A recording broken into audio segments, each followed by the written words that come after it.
Rouble au plus bas. Bourse de Moscou en chute libre. Taux directeur relevé de 5 à 7%. L'impact de la crise ukrainienne sur l'économie russe était bien palpable début mars. Mais si la surréaction des marchés met en alerte, c'est surtout parce qu'elle se greffe sur une détérioration de fond des fondamentaux de la croissance russe. Rappelons-le, le gouvernement avait déjà révisé l'année dernière à la baisse sa prévision de croissance sur les 30 prochaines années, de 4,3% par an à 2,5%. Lui emboîtant le pas, la Banque centrale russe a également revu ses prévisions, anticipant désormais seulement entre 1,7% et 2% de croissance par an jusqu'en 2016 au moins. De nouvelles prévisions au diapason du potentiel de croissance estimé par le FMI, 2%. Pour un pays dont la croissance moyenne entre 1999 et 2008 a été de 7% par an, le choc est terrible. Et il est rare qu'une décélération de ce type se produise sans à-coups. C'est aussi le signe d'un modèle économique à bout de souffle.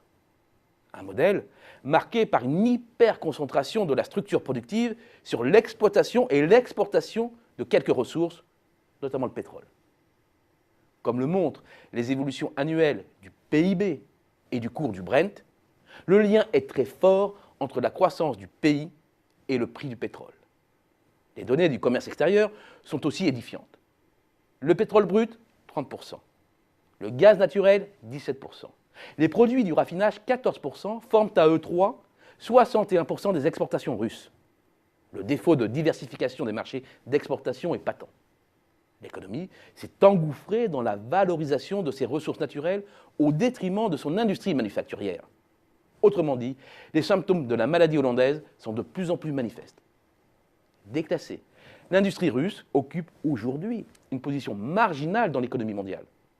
Disons-le, il ne reste que quelques miettes de la puissance de l'ère soviétique, excepté l'industrie de défense. Pour le reste, un rapide comparatif entre l'évolution de la production manufacturière chinoise et russe depuis 1992 parle de lui-même. Pour la Chine, la production a accru de 13,9% en moyenne par an. Pour la Russie, le compteur est bloqué à 0,3% seulement. Alors bien sûr, la rente énergétique a facilité jusqu'ici l'équilibre des comptes publics. Plus de la moitié des revenus de l'État est issue des recettes de la production de pétrole et de gaz. Une manne dont bénéficient les employés de l'État, 30% de la population active, sous forme d'augmentation salariale, mais également l'ensemble de la population. De quoi donner une formidable impulsion à la consommation des ménages, véritable moteur de la croissance russe. Sans conteste, l'accès aux biens de consommation des Russes est bien plus aisé aujourd'hui qu'hier. Mais le modèle touche aujourd'hui ses limites. Et ce qui attend les Russes, c'est une période de difficulté accrue, enlisement ou pas de la crise ukrainienne.